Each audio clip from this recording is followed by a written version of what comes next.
love and the book He has given. Wonderful things in the Bible I see. This is the David that Jesus loves me. Number 38.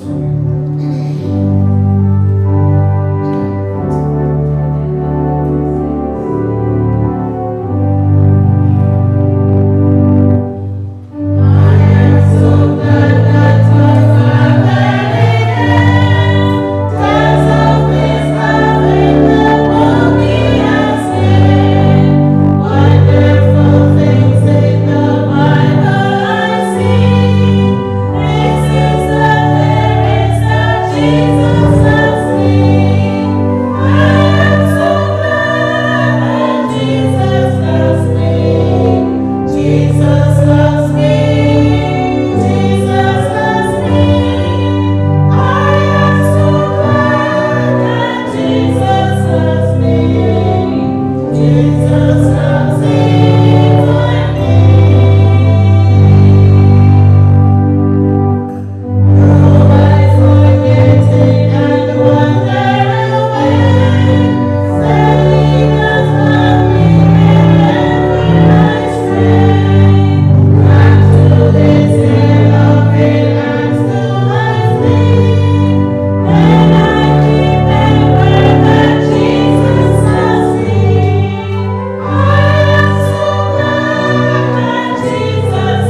Let's remain standing as we read together St. Luke chapter 2, and beginning from the 25th verse to the end. St. Luke chapter 2, 25th to the end.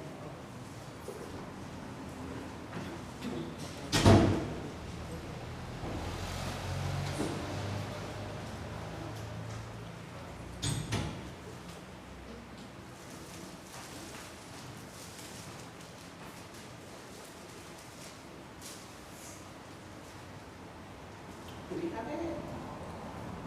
Let's begin. And behold, there was a man in Jerusalem whose name was Simeon, and the same man was just and devout, waiting for consolation of Israel, and the Holy Ghost was upon him. Everybody have to read it? Starting from verse 25. St. Luke 2, starting from verse 25. Let's start again. And behold, there was a man in Jerusalem whose name was Simeon, and the same man was just and devout, waiting for the consolation of Israel, and the Holy Ghost was upon him. And it was revealed unto him by the Holy Ghost that he should not see death before he had seen the Lord's Christ.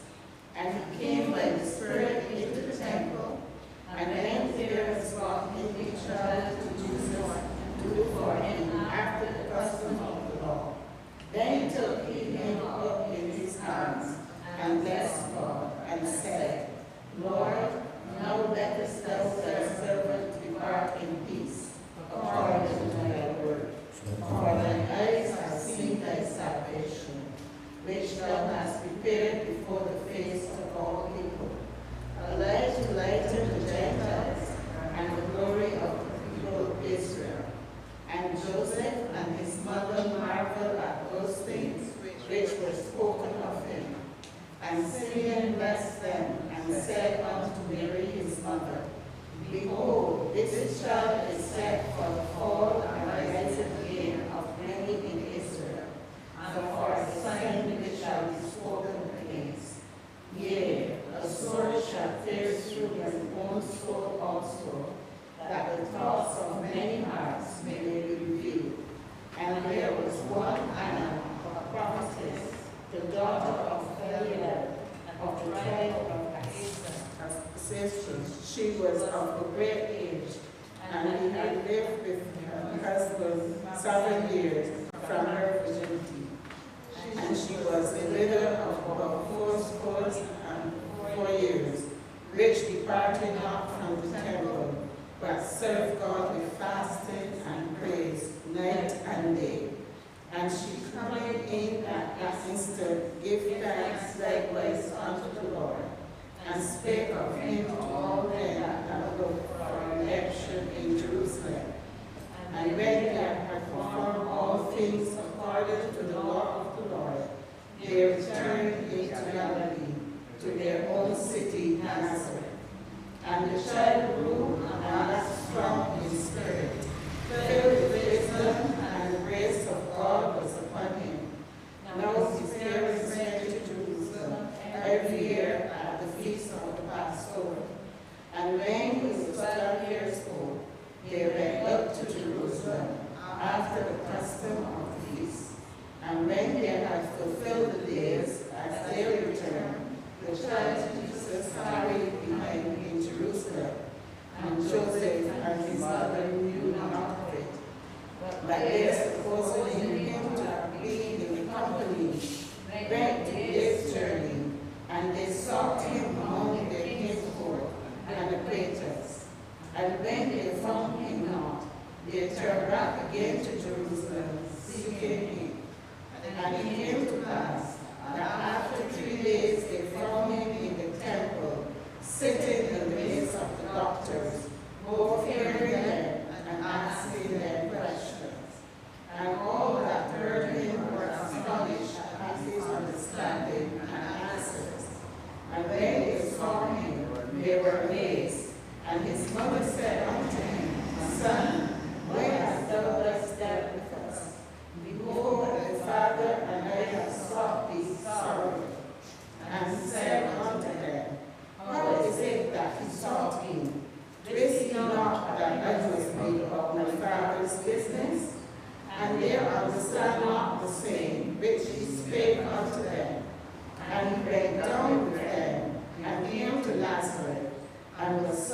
unto them, but his mother kept all his sayings in their heart. And Jesus increased in wisdom and stature, and in favor with God and man. Glory be to the Father, and to the Son, and the Holy Ghost, as it was in the beginning, is now, and ever shall be. Amen. Please be seated, and we will turn to number 61, where we take our evening's offering. Master, the tempest is raging, the billows are tossing high. The sky is overshadowed with darkness, no shadow nor help is nigh. Carest thou not that we perish? How canst thou lie asleep? When each moment so madly is threatening, a grave in the angry deep. And the chorus said, the wind and the wave shall obey my will. Peace, be still. Number 61.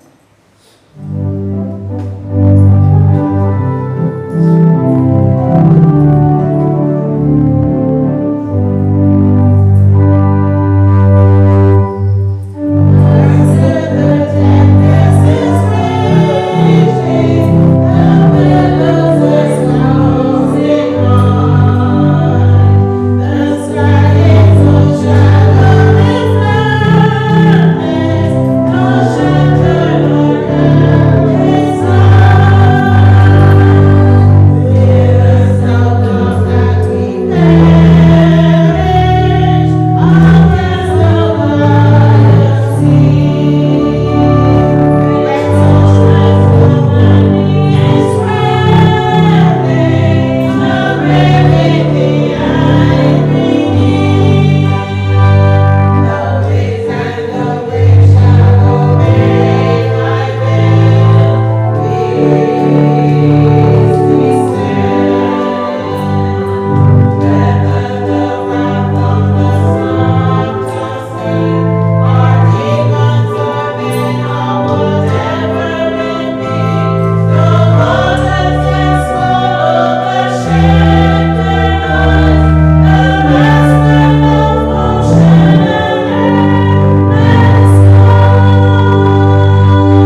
you, Sister Annie. Please be seated.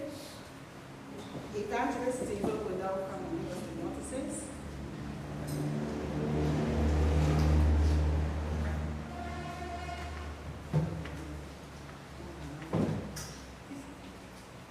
Thank you very much, Sister Maria. Unfortunately, we will not have any practice tomorrow night. So the next service is on Friday, when all those persons who are under the age of 99 can come to the service. All those under the age of 99. So try not to miss it. On Sunday is the education of our children. That's Sunday school. That is at 9 in the morning. And then we will have our worship service at 10.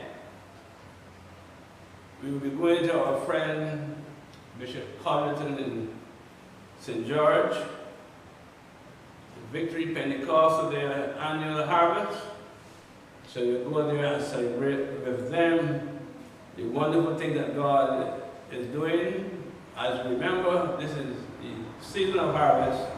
All the good gifts around us are sent from heaven above.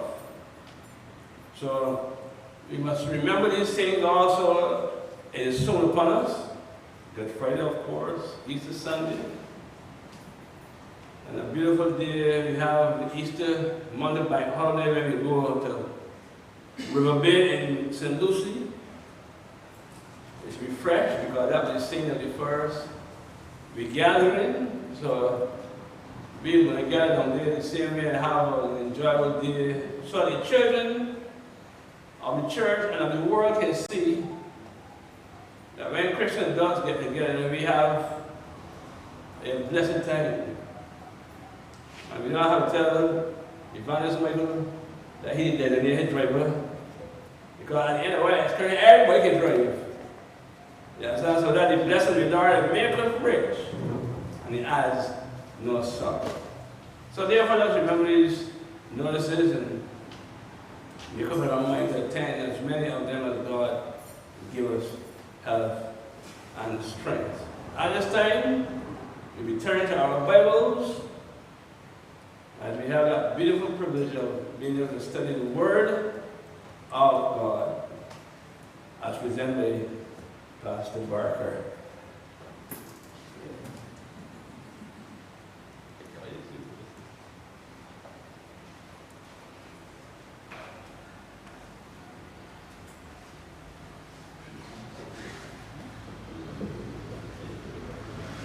Good night to you. Greetings as we are back in our Bible study. You will forgive me tonight, I am short of technical persons, but I'm very conscious of the fact that there are those who try to join us every Wednesday night to share in our Bible study, and we don't want to be left out, so I'm going to do what I can from this position to try to get things going.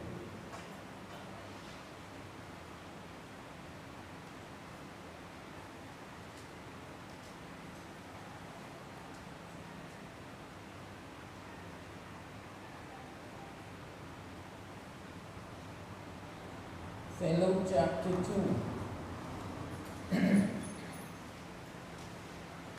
And I hope you remember that we had some homework last week. What was that homework?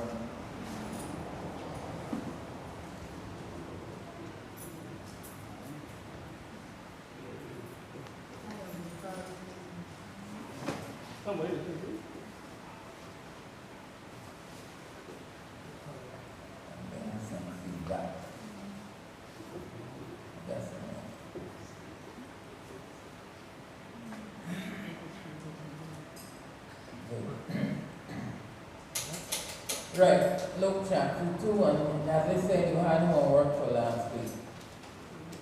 If you can't remember what the homework is, well then you should close and Hello? Alright. And that was Luke chapter 2 on verse what? Luke chapter 2, verse 49.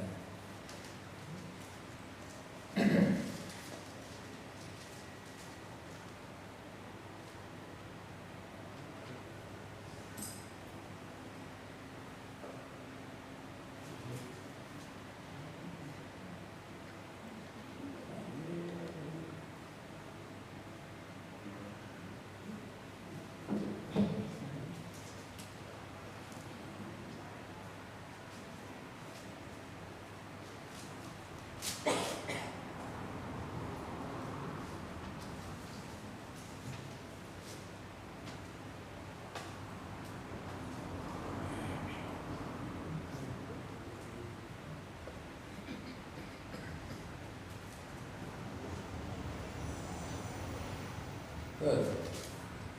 Now it's on screen. And he said unto them, how is it that ye sought me? Wist ye not that I must be about my Father's business? In other words, don't you know that I must be about my Father's business? And we said last week that Jesus knew what his mission was, and he prepared himself for it from early. So my question to you last week, and I asked you to go home and to think about it, do you remember what is this something that is only peculiar to Jesus? That's the first question I want to ask. Did only Jesus have his Father's business to do? Or does it also say something to us?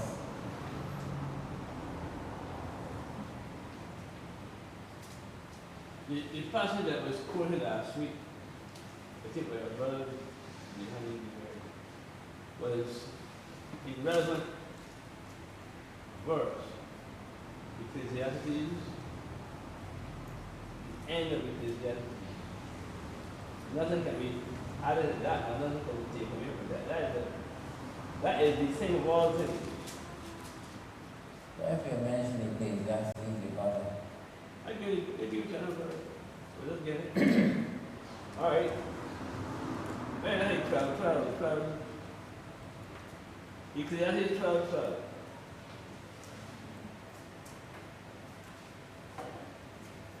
And further, by these, my son, be admonished of making many books, there is no end.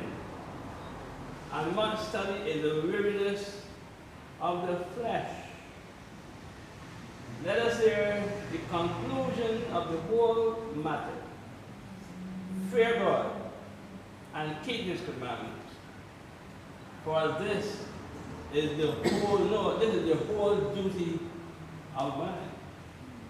I don't know what's difficult with that, but for some reason I just not understand. Because when a person reads that verse, then in the reign of their children,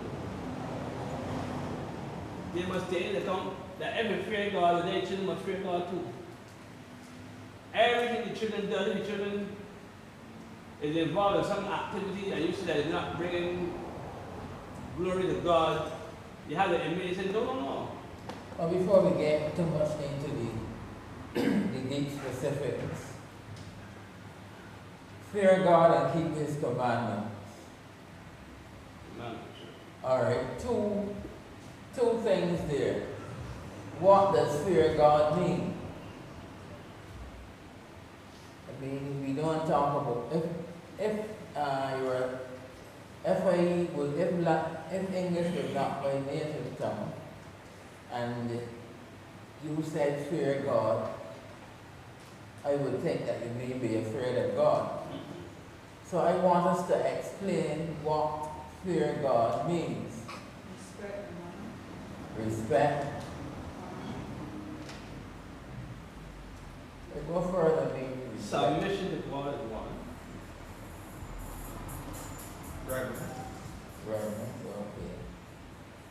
or we take those for the time being. And the second thing, and keep his commandments. What are his commandments? What are the commandments that we must keep? Any utterance for the word of God. This is the ten any utterance for the word of God. For instance, when the descendant of John, God said, "This is my beloved son, hear ye him." We take it in a little late, but God said, "Hear him." And if you're not hearing Christ, you ain't hearing God.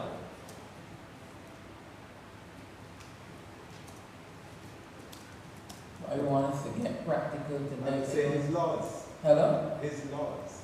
Yeah, but I just said they want us to get practical, Specific. because when we see big things like fear God and keep his commandments, that's something, something out there, but I want us to narrow it down to our duty. Jesus knew what his duty was. Probably could just put the parallel on the screen in the New Testament where Jesus said, "And thou shalt love the Lord thy God with all thy heart and with all thy soul and with all thy mind and with all thy strength." This is the first commandment. So, right, that broadens it out. But I now want to get a little bit closer. Let me see if I can give you a little background. My voice is going, so I'm going to be calling some names to get some people to talk. Because my voice is going.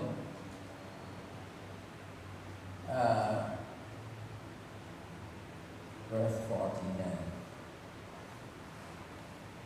Word. No, let's go back to Luke 2:49.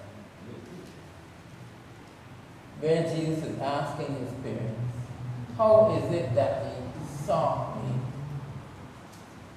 Wist ye not, or do ye not know that I must be about my Father's business?" And my question is, and I don't as I said, we can broaden it or be vague, but I want to know what is our business. All right, let me speak of something. When Paul, or Saul as he was then, was struck on the way to Damascus, what was the first thing he asked? What was one of the first questions he asked? What will thou have me to do?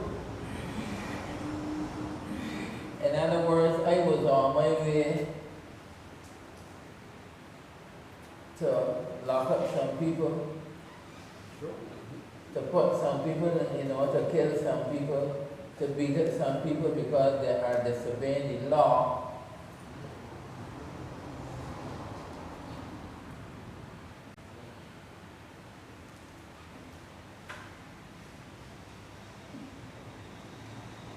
Right, as I was saying,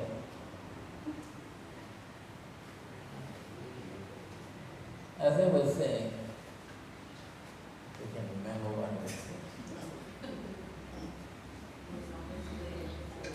Right, he was on his way to Damascus to harass some people, and God struck him down. Right? And Jesus, he heard a voice from heaven saying, "Saul, Saul, why did he say? Why persecutest thou me? It is hard for thee to kick against the pricks." And for those who don't know what that means, kicking against the pricks is really fighting against something that's going to harm you more than you harm anybody else. Kicking against the pricks. The pricks or the goad is those things that kept the oxen in line, so that when the oxen tried to go out of line, something will stick it in its neck. If you try to go the other side, it will stick it. It's only when you're walking the straight and narrow path that goad or prick will not stick in. Alright? So that is what kicking against the pricks would be. So it means that if you're kicking against the pricks, you are fighting against something. The more you turn away from the more you turn away from the path that is set up before you, the more you are stuck by this thing. And the further you go, the further it goes in. So that's what Paul was talking about. That's what God was talking about when he said, it is hard for you to kick against the pricks. And so a point here that I must make before I travel on is that we think something that when we are not doing God's will, that we hurting God.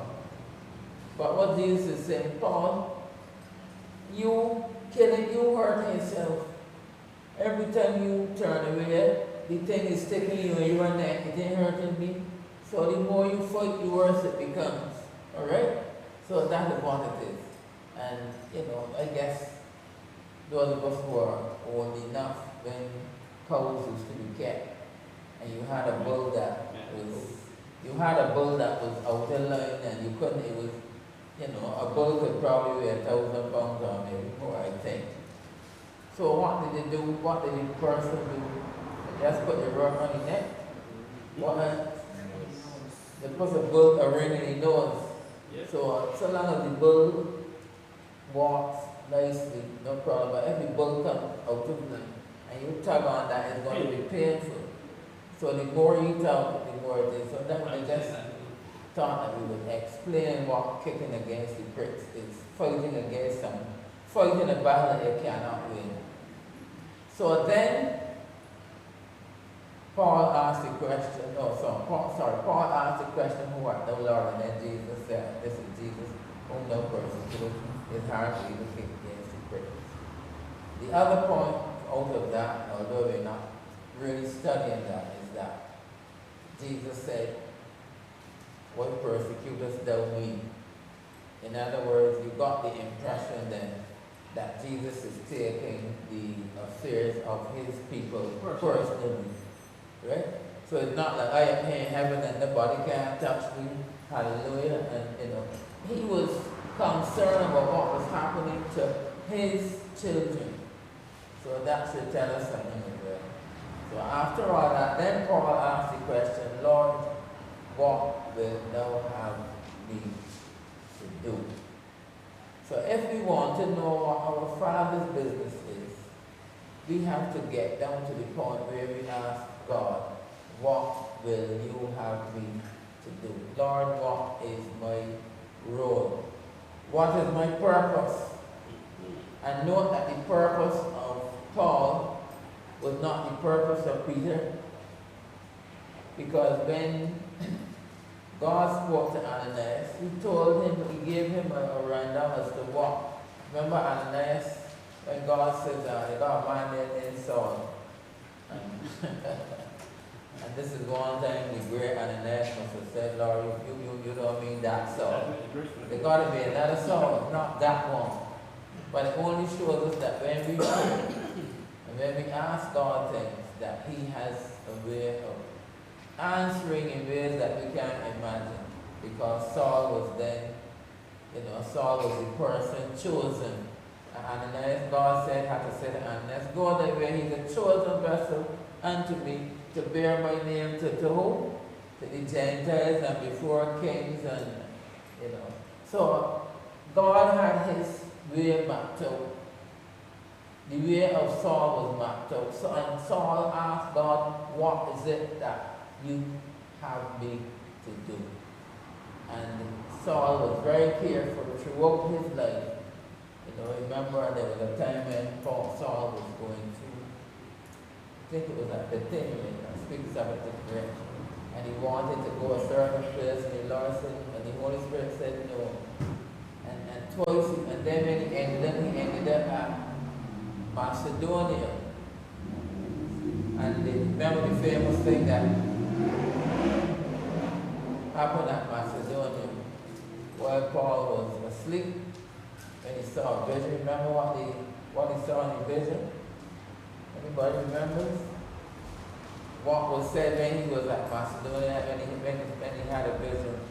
He saw somebody asking, making a request. Remember? Hello?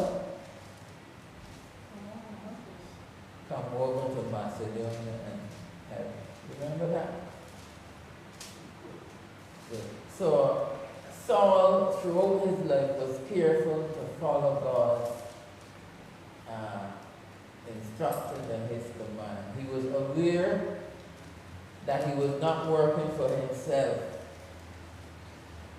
And he said many times to you that if you went into a new job and you gone in and you meet the boss and he said, good, nice to have you, thank you very much for coming. But at 12 o'clock in the day,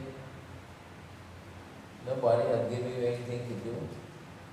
He hasn't told you who the supervisor is.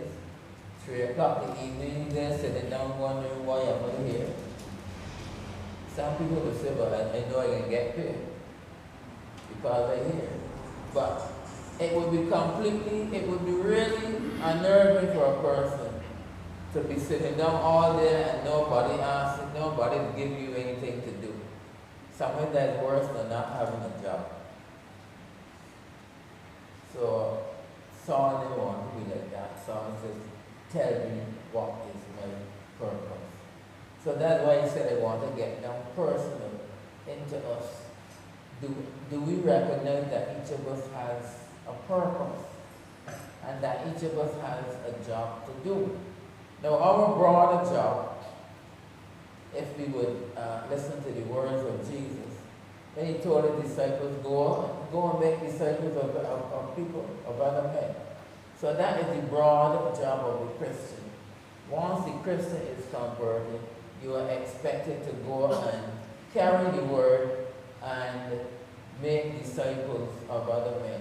In other words, as you have been given, so you give up. You tell people how God has saved you, what he has done for you, and you try to get other people to come into the kingdom.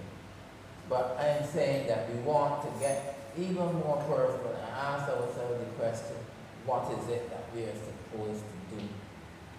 Even in church, why are you here? How do you ask yourself, how can I contribute? How can I make this church better for my being here than when I came in? And this is what I'm saying. This is one of the reasons why I asked the question, that we must now be able to narrow down Christianity to the point where it is about me and God. What is my purpose here? What will you have me to do, Lord? Let me hear it. Heard what you say, minister, that Saul was harassed by very different. He was given a specific job to go carry out, and trying to tell him no. So he was doing his job. So I would say harassed, but I know it has different. But we know today, you ask the question about the commandment that God has given us. And we know to do the same thing that Saul was given his job, given instruction to go and arrest people and whatever. We gave him the job to carry God's word.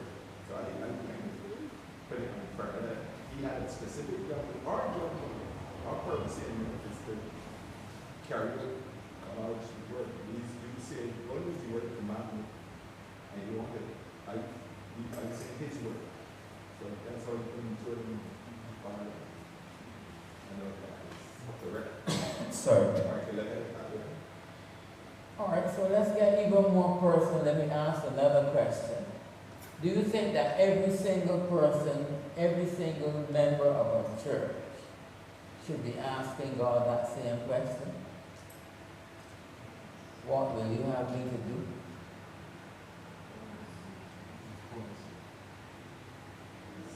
I can't hear you. I hear one or two people say. When you look at history, I mean, this is 2020, this is life. This is 2020. We have to me personally, we have the best advantage as Christians. We know what has gone from history. We know that before, why it should be so difficult for me to live today. Yeah, but you see, I am narrowing it down to the individual level because I believe that even in church, persons who might have been in church for a long time cannot definitely say, well, what is my role here? I thought this stuff. And you should know what you're supposed to do. Yeah, but it is, you see, I think we know what we are supposed to do at the broad level. But I am thinking now of me as a person, you as a person, the other person as a person. You know, I am thinking that this is something that we should be agonizing over when we come into the church of God. And we see the church in need of workers. Alright? We see that there are places that are vacant. Does it ever dawn on you to say, well, is it possible that I could fill one of those positions that is vacant? What, Lord, what will you have me to do? Is my job to sweep the church and keep it clean so that when people come to worship, they will be, they will have a clean and tidy environment? Is my job to clean the yard? Is my job to be a singer in the choir? Is my job to be a preacher? Lord, what will you have me to do? I am here, Lord. I said that I want to serve you. I said, take my life and let it be consecrated, Lord, to thee. And so, Lord, I don't want to be just a bench warmer. I want to have a purpose. I want to know that when I come into your house, that I'm coming to fulfill a purpose. Lord, show me what you would have me to do. Am I getting any closer to what I want yet? We had some wonderful examples in the perfect one is Christ. And you want to live a Christ-like life. And then all the disciples and apostles that came. We had all these examples before, so just follow. Yeah, but the point I'm making is, God said to Paul, I want you are going to be my messenger to the Gentiles. Alright? Since that time, the playing field has changed, so to speak. Alright? And we are all Gentiles, so to speak. The Gentiles have already heard the gospel, and the Gentiles have been brought in. True to the work of Paul, who was obedient to God. He fought, and remember when he was at Lystra? Remember what happened to Paul when he was at Lystra? Anybody remember what happened to Paul when he was at Lystra? When he was preaching? What did they do to him? Huh? Tell me what they did to Paul at Lystra. You've actually studied so many times. Think they put a garland around his neck and say, well, we love you for coming and preaching to God. What did they do? They did to Saul, to Paul, what Saul did to Stephen. They stoned him. But look at Paul. Paul knew what his work was, and they dragged him out of the city and left him as dead. And when he recovered, guess what Paul did? What did he do? Went back. No, you mean to tell me that you went in the bush, the Lord take you went to the Billion Road and preach the gospel. And when you go in and preach the gospel, all sorts of big rocks, and you blind, and you barely get to live. You got cuts all over your head, your hand, your foot. And as you get better, you've gone back in civilian road. Think of it. Think of it. But suppose Paul was a person who knew what his purpose was, and he knew that his job in civilian road or Lystra, as it was at that time, was not finished. And he wanted to be able to complete the task.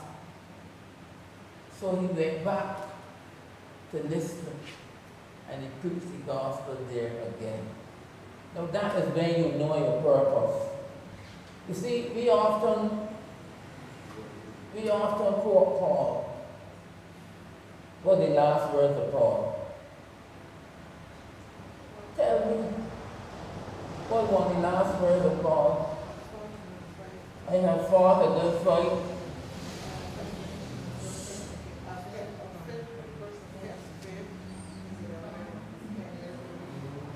I have fought a good fight of getting here for one head. But he probably was just here eventually for a second part so that we could talk about something. No, he want the crumb here, he wants something else before the crumb. Yeah, but something else. Yeah, but something else. Something else that's important in there.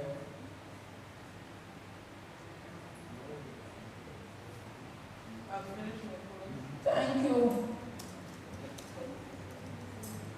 I have finished my course. That is what I wanted to hear. Because the one is that important. That is 2 Timothy 4:7. Let me see if we can put that out. I have fought a good fight. I have kept the faith. Sorry, I have finished my course and kept the faith. And after that, we talk about the crown of righteousness. But you know that his job was not easy. What he had to do was not easy. But he persisted. He persevered, even though he was persecuted, until he had finished what God had given him to do. Question. Yes. I have fought a good fight, and I've finished my course, and I've kept the faith. Was Paul had been taken before he had finished his course? If he Would have been taken? would have been taken, he mean in Or died death. before he finished his course? But you see, if God gives you a job to do, if God gives you a job to do, and it is God who has commissioned you, and therefore God is the one who is going to preserve you, therefore I would tend to think that God would not allow him to go until he had finished his course. All right. I agree. I'm not really what you're going to say, because I believe that. I believe 100% that when God gives you a job to do, He also equips you with what is necessary to complete the job. And one that believes that He will not take you or allow you to be taken until that job is complete. That's why the example of Paul, when he was in Israel, he was beaten, right? But he would not have been killed. And Paul had enough faith to know that. That's why Paul went back, because Paul knew that his job was not finished. The difference now is that in 2020, our brothers as Christians, some of the other thing that we have the amount of faith that we should have in God, in believing that when He gives us something to do, He will give us whatever is necessary to complete that task. Okay, so you asked a question, what was our question you asked earlier? It's like the body. You have a body that has two limbs, two hands,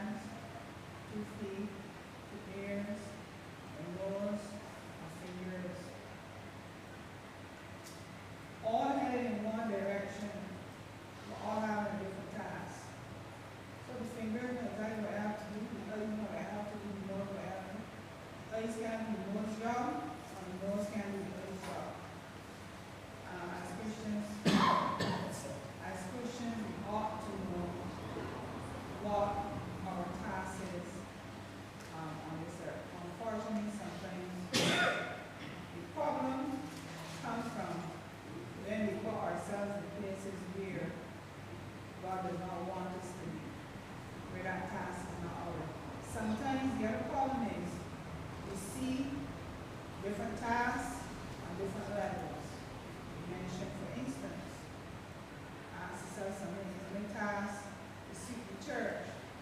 But then you have persons who believe that suiting the church will be beneath them. You have cleaning up the yard, seeing common place there.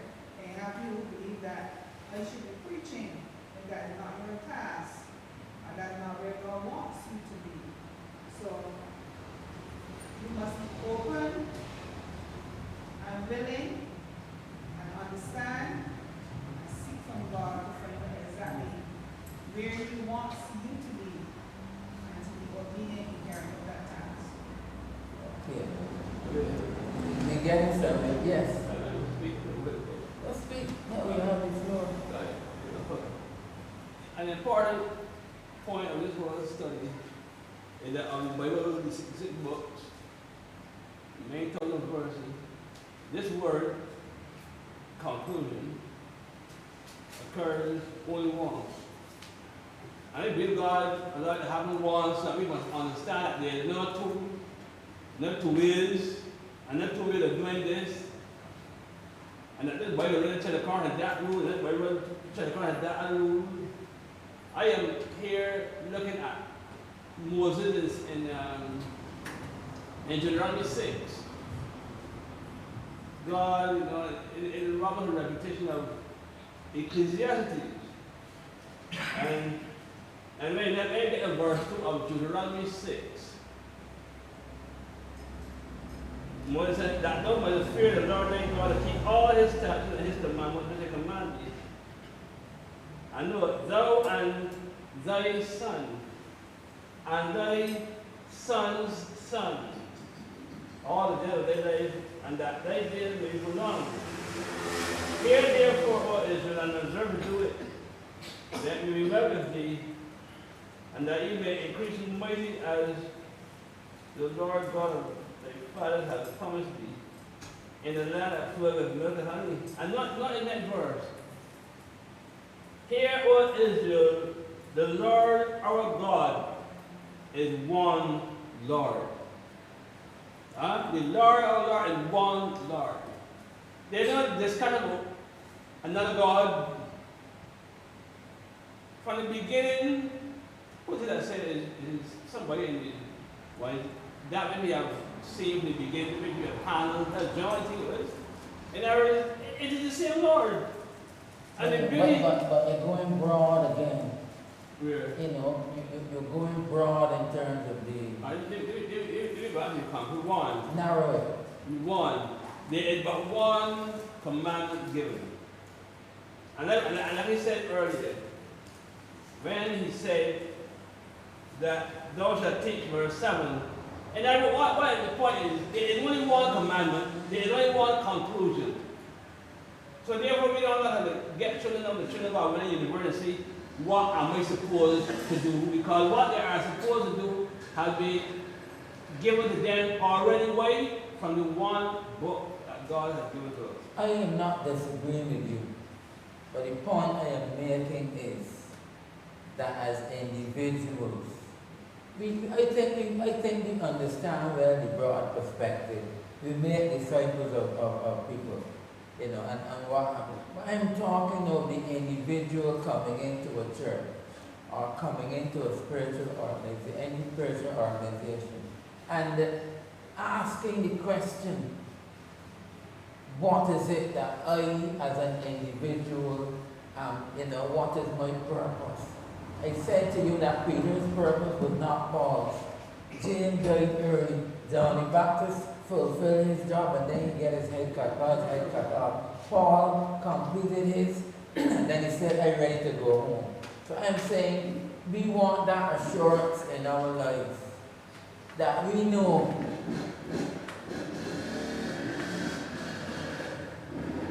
that when it is our time, that when it is our time, that we're going to lay down in some box in the church or somewhere, if you're lucky to get a box, and you lay down that box, that before that time you will be able to say, I have kept the faith, I have finished my course. That's what I'm saying. That's why I'm saying that you know, the points you are making are good from the broad perspective, but I want to narrow it down to the individual. How, as an individual, am I going to relate to God, to ask God what is it I have to do? I can't go and, you know, my job is not to witness to the Gentiles. I am not the forerunner of Christ to tell people that Christ is coming. That was John the Baptist's job. And my question is, do we as individuals have different purposes? Got different tasks. They're tasks, yes. But is that what is like we going to predict team? We can predict. Yeah. Somebody in the we call it open button. You got his password with the keyboard, but at the end of it is the team. The rules of cricket is not one with button, one with ball, one with the rules are all out there. You go in and ask you a take your part. question. You walk into the West Indies team. Who's the captain of the West Indies test team or that? Yes, I'm with it. Jason Holden. And you tell Jason Holden, boy, I'm glad I get picked, but this is what you can do. From the time you hear that, Jason Holden, you know, took his management look. He wants somebody else. Because you're telling me you coming into the team, and you telling me when I get walking the bowling, I batting at number 4. And anything else after that, you know, anything after that is number 3. So you move in the team. The team has a captain, but you saying, this is what I'm going to do. How will God look at that? Oh, you run this through a whole long time, so First, let me begin that apologize for earlier interruption. I was trying to find this passage. Hebrews 10:7. And this speaks of Jesus. Hold on a minute. Hebrews 10:7. Mm-hmm. Then it said, Lo, I come. In the volume of the book it is written of me. I do thy will. To do the will. So, Jesus came knowing what he had to do. As you say, John the Baptist knew what he had to do. The apostles knew what they had to do. We as individuals also need to know what we have to do. I think the problem comes when we do not know how to find out. Or we do not know when it's being revealed to us. And most of all, do we make ourselves available that it can either be revealed to us and that we can do it? I don't know if you understand. And keep going on. To make yourself available, be willing then to carry out a task. You may not know when the task is ended, but he who gives you the task knows. You may not know the fullness then of the task. You don't know exactly what you want to do in written down detail. But the point is to get to doing the job that is set before you. You mentioned a word there that is really helpful, and that word is willingness. You come into the organization, you come into God's house, and you will, instead of saying, this is what I'm going to do, you say like Paul, Lord, what will I have me to do? Or like Isaiah, here am I, Lord, send me. Yes. So this shows a willing heart. A person who is coming not saying, I am not doing that. Don't ever put me to lead us on service, I ain't doing that. Well, I got the talent, I ain't doing that. I'm picking up the offering down my job, not too low down for me. Right? So we can take that sort of attitude when it comes to our church life, and we can decide, well, if I am preaching, I ain't preaching or I ain't doing that at all. Right? And some of the preachers will be glad if some more people will come up with rather than information. So what I'm saying is that there must be a willingness on the part of the person to submit to. Now you know that a person comes out of university You go to university, you put in your time, you spend your job, you spend your time studying, and you come up qualified. And you walk into the bank, and the bank may say, well, go and get some, go to the person in charge of the vault, get some money, and you're going to be a cashier. Right? And you say, well, I went through all the study in university to be a cashier, but not me. I come here to manage the bank. I come to manage the bank. You want me to be a cashier, for me to be handing out money? That's not my job. So immediately, the boss said, well, this is the person I want. Because a person who wants to contribute starts at the bottom and learns the whole organization, so that that when you come to manage people, you already have a feel of what they are doing and what they have been doing. But when you start at the top, and they say only grave digger start at the top. But even a grave digger has a purpose, because when he knows when he gets 6 feet, he can say it is finished. Right? You see that verse there? That can be contrasted with him, Paul. What, Lord, because I not only fear God, teach them fear God. And then contrast with Peter, who when God showed Peter the sheep that they were the pig and the lion and all that, and Peter said, not so, Lord. And I said that those is two contrasts that we have to look at. One, Lord, I come in front of God to do thy will, O God. When Peter, the Lord said, Peter, rise, kill and eat. Peter said, help me. And the other one saw when saw the Lord, what will they have me? Well, this is a good example we have here to follow. But another point is, sorry, I just wanted to say that within the willingness to carry out the will is where you will find the purpose. I understand what I'm saying. Because you are willing to do something and you are doing it, you will find the purpose. The purpose.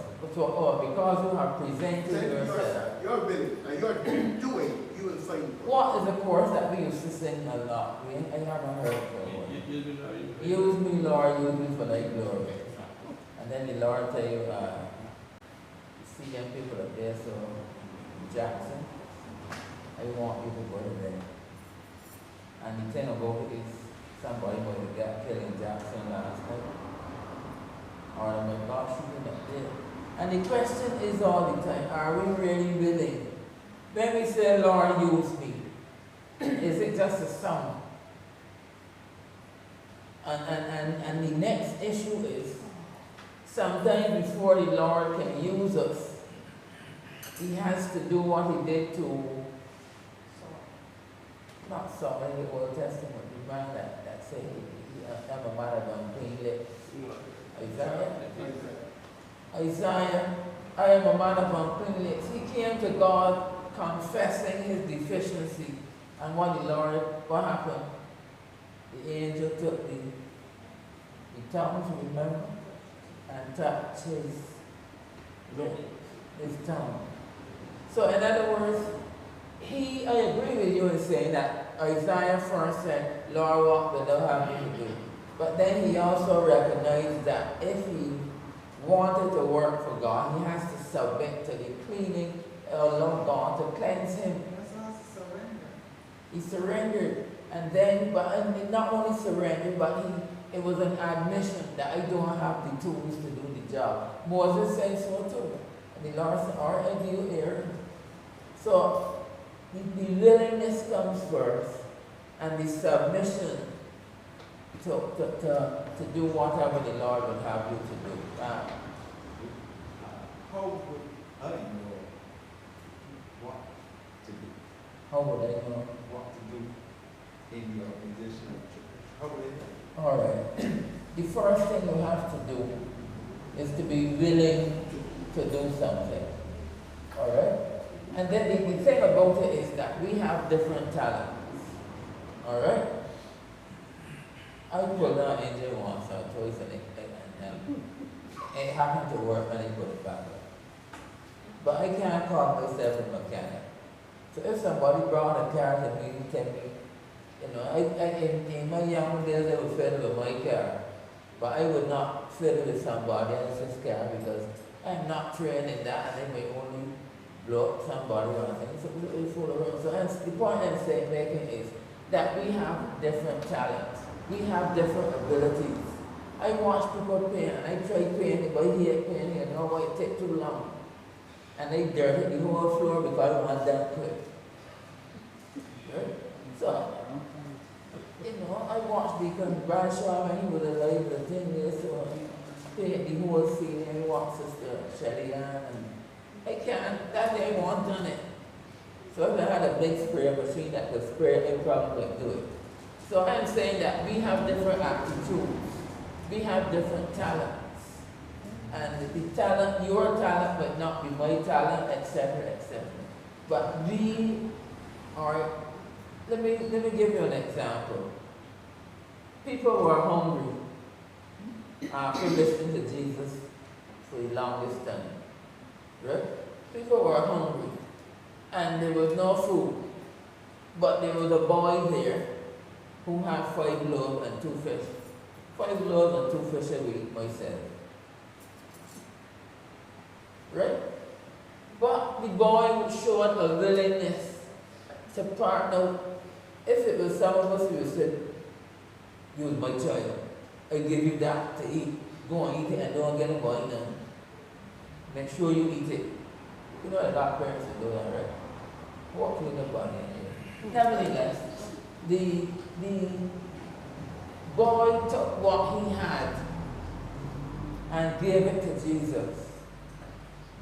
And his purpose was fulfilled in that 12 baskets were left back when he was finished.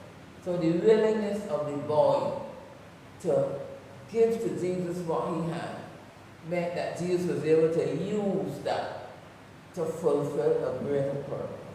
So the most important part is for us to be willing to submit ourselves to God. Don't tell God, well, look, if I'm preaching in Bridgetown, I'm preaching to you, but don't send me up St. George and Walker's Valley or wherever it is. I am not going up there.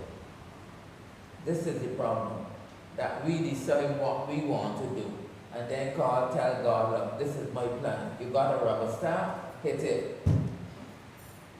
This is the problem. We decide what we're doing and tell the Lord, well, look, stamp it. And you better stamp it or else I go home. So where is the willingness has to come first. And I don't like using myself as an example, but coming up in church for a long time, you know, I would do certain things, but it is well known I slept quite a lot. And the time came when I think as when Reverend Niles was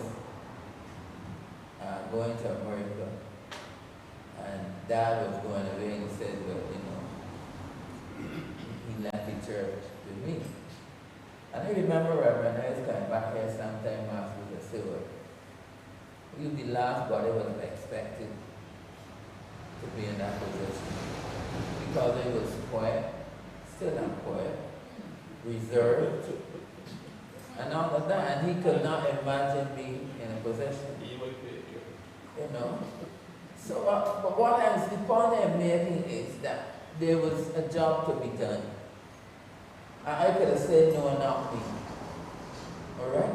And it was not a job that, something that I say found easy or would naturally be.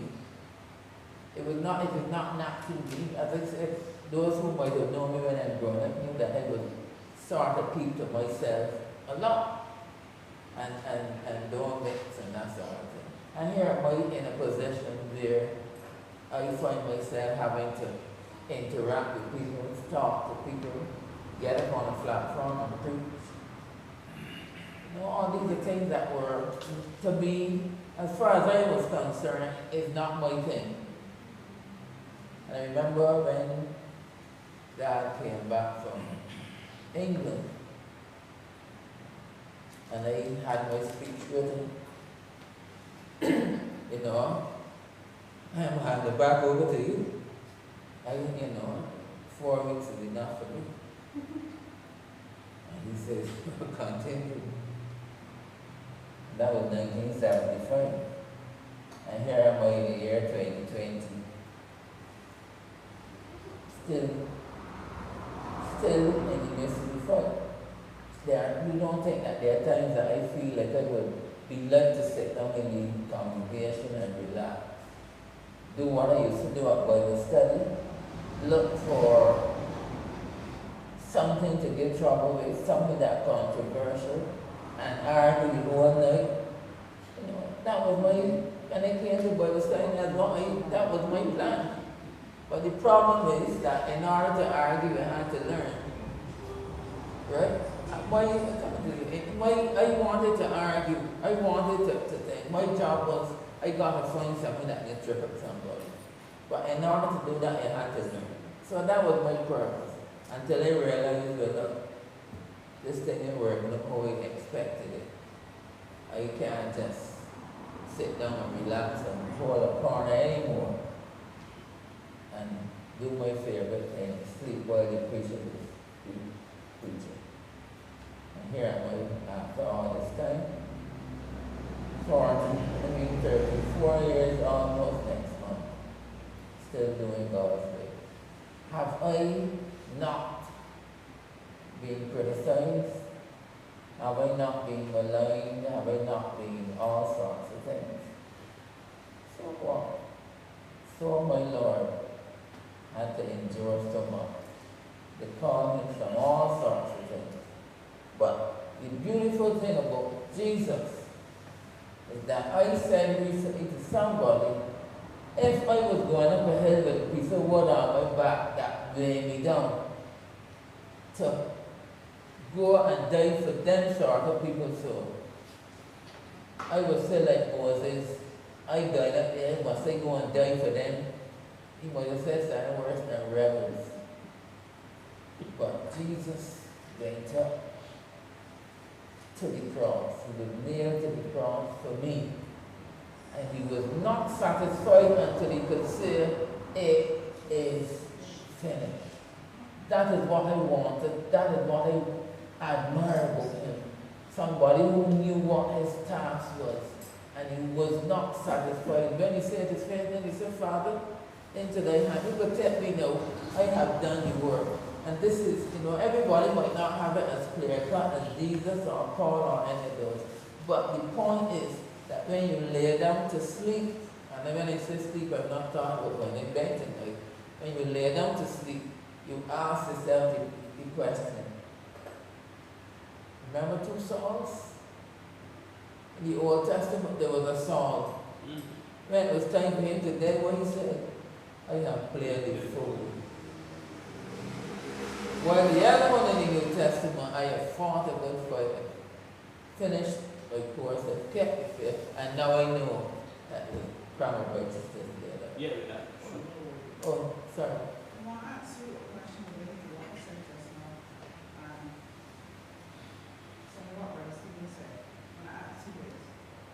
Brother Stephen spoke about last night with the captain of the blessings, right? Yeah. Jason Holder. And Jason Holder, somebody will try to put Jason Holder there because the meeting had the ability to do the job, correct? Therefore, when he gives a batsman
that you will understand how the question that Brother Prosper asks is answered in 1 Corinthians chapter 12. How do you know?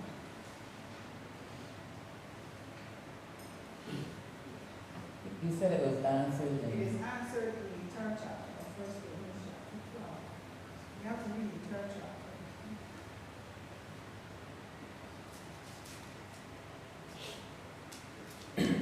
sorry, I was just setting an online comment. I'm coming back to you in a minute. What the Lord had me to do was ask by Saul, because Saul felt that he was doing the right thing in the Pharisee school, and the law sought to stop what he thought was heresy. He was a zealous man, and God took that same zealousness and used it for his glory. He was given a specific mission, and each member as a part of the body must find his or her niche in the body.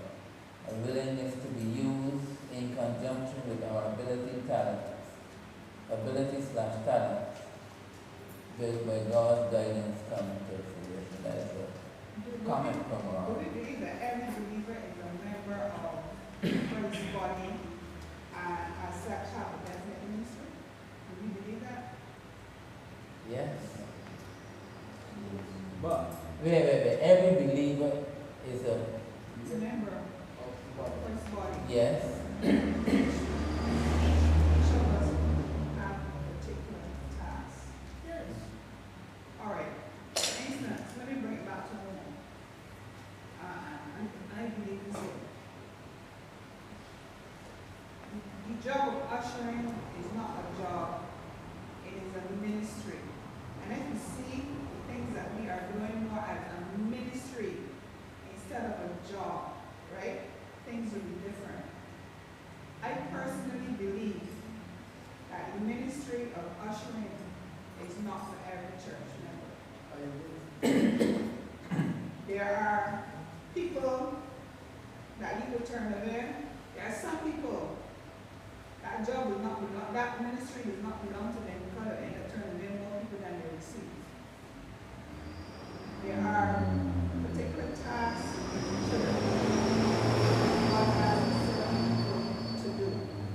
There are certain people that God must also prepare for the particular task that He's given them. And if you will understand that, you will understand what our purpose is in the church and not Christian. Okay. I like, when you done time, go ahead. okay. The pastor summed up what I want to say in a beautiful way. But what I point to you, if you want to know what God wants you to do, the first thing you have to be is willing to do what you are told to do. Just do. Somewhere in your willingness and your doing, you will find the task that He has set for you. If you look at all of the men, Moses, Jeremiah, Isaiah, they all went out to work for God. But they all ended up working for God in a specific way. But they did not set out to work for God in that specific way. They set out to work for God. And in their working, as though their ministry came to them. Look at the disciples. They all went out to minister the gospel.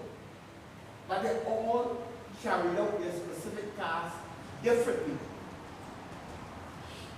None of them had any written down, this is what you should do, and this is how it should be done. But as they set themselves to do the task, it's like the task found them. And because they were willing, they were able to fulfill the task. Who would tell you that David would become a king? But he kept the sheep. And because he kept the sheep, he learned to lead. And you can go through all of them like that.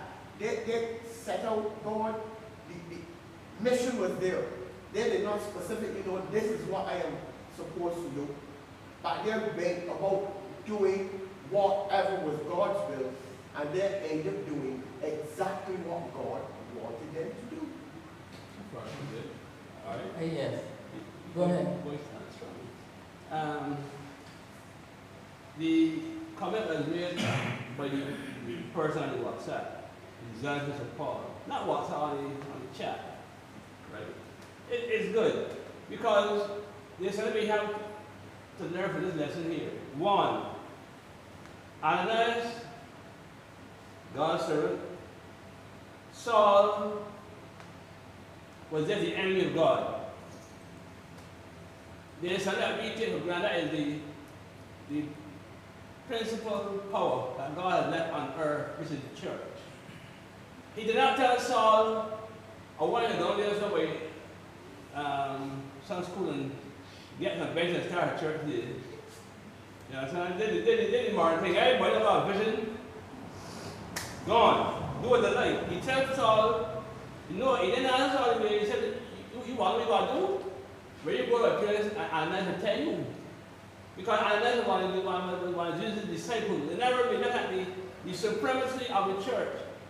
So nobody come in church and say that God has shown me to tell you to do this and to do that. I see one woman ready to say, she had a vision, and God told her to tell a certain boy to say, boy, you know that, and God to do her. That's a confusing thing. God has established the church. So Saul is told, you go to this Ananias, and he will tell you. And yet when God goes to Ananias said, God, you have to drink all that. You can't miss it. And listen, so we discuss it about these are people different than us, you know. These are human beings like us. So you will hear this man, or you hear the coronavirus, down there, you tell me, Stephen, I want to go to China. I mean, God needs to let China. I didn't know that about, but I still heard. And as human beings, we want to go to China. So the point is that as Christians, when you come into the house of God, you are not that what God ministered for. You are not supposed to follow what am I. You ain't got to tell you to go to the lesson where you already tell Saul what you're supposed to do. So God has set the plan in order. And I know that Jesus Christ himself, when Jesus Christ said, rest down not, I was what my father's business. Yet he was saying he went home and he was subject to his parents. So when he tells us in Ephesians, children, be obedient to your parents, he set the example. But you see, you cannot also rule out the fact that there are times that a member may be meditating, praying, what have you, and the member can come to the minister and say, well, look, I believe that I have a calling to do X, Y, Z, or I am willing to do X, Y, Z. That also, that will show the person's willingness to serve, and they've also identified an area, where they may want to serve. So that again would speak to the person having the interest, rather than having a situation where the pastor have to be going to everybody, can you lead us some service with me? Can you do this with me? Rather, you don't, people, one of the things I miss from the church when it was growing up is that sometimes, especially Sunday night service, somebody will come and say, we got a song here we want to sing. Or they have, that sort of thing. It shows that the person is thinking about serving all the time. The person says, can I sing a song tonight? Or can I do such and such? That shows that the person is thinking of how they can benefit the organization. Right? So I'm saying that it starts with the person's willingness, it continues with the person's ability to submit, his willingness to submit, and then to follow the instructions and to do what God has given him. Yes. I want to do history again. Let me say, it is the best example for us that sit in here. There's a gentleman at work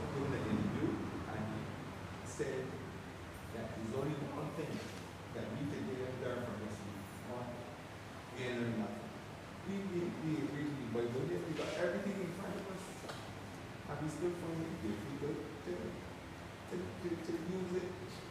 That's no challenge on that. Let me end by saying that there are two things that are two words that are close together but very far apart. One is design and one is desire. Eve ran into trouble because she did not agree with God's design. And her desire, God allowed her desire to override his design. And this is a problem to the church today. It has come right down from Eve. Is that God has designed us to behave a particular way, to do a particular thing, for our desire. If we could only get that apple, if we could only eat that fruit, I would be better off. And the stupid thing about it is that whenever you have a desire that is ungodly, you will find somebody to rubber stamp that desire. And Satan knew her desire, and Satan come along and say, well, yes, if we eat that, you will be like God. So we have to be careful when there's a conflict between God's design and our desire. God had a job for Paul to do. And Paul could say, Peter and them in Jerusalem at the church preaching and things and things. Why you gotta go up there all about the place on a boat getting beaten and all that? Why you gotta go? Why you have to do that? And then the Lord made it worse, you know, he tell them, I will show you how many things he will do. What? Suffer for my sake. I remember the guy who said, nowadays, everybody comes to church, they want a blessing and a breakthrough. Nothing wrong with that. Nothing wrong with that. But he said nobody want to cross no more. You know, the Bible says that we must take up the cross and follow him. And everybody wants a blessing, a breakthrough. But nobody wants the cross. So God may design you to do a particular work, but you say that my job is to tell the world that you come in. What you can get out there after that? All you can get is my head down. Such was John the Baptist. But it takes confidence in God to believe that whatever he gives you to do, it is for his purpose. And it doesn't make John any greater than Peter or Peter any greater than Paul or whoever. Once we have carried out the will of God, just say, amen. Hear God keep his command.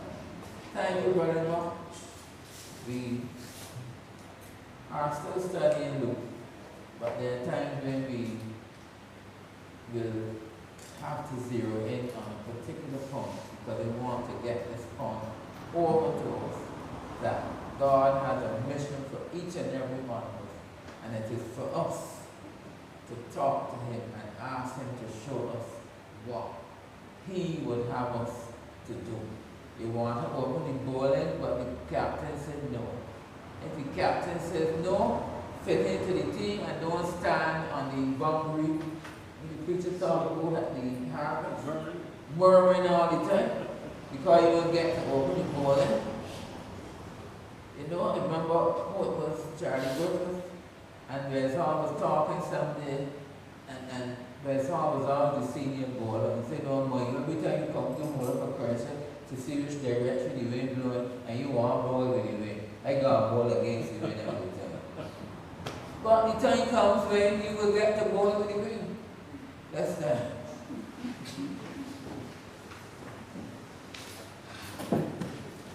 Thank you for coming. See you next week. Please remember that over the weekend I will disappear for a short while, but I'll be back, God willing, next week tonight to continue these studies. Heavenly Father, we give you thanks for your blessing. Thank you, O God, for teaching us again by your word. And I pray, Lord, that as we go through these studies, we will not just study for academic knowledge, but we will want to ask you how we can benefit, how we can work in your business how we can put ourselves in a position that you can use us. Father, as we're going, may you take us away with the choicest blessing and bring us back home in your Holy Spirit, we ask in Jesus' name. May the grace of our Lord and Savior Jesus Christ, the love of God, the sweet fellowship and communion of the Holy Spirit, rest and abide with us now and forevermore. Good night, thanks for coming, and for the online listeners, thanks for watching. Thanks very much. Mr. Lord?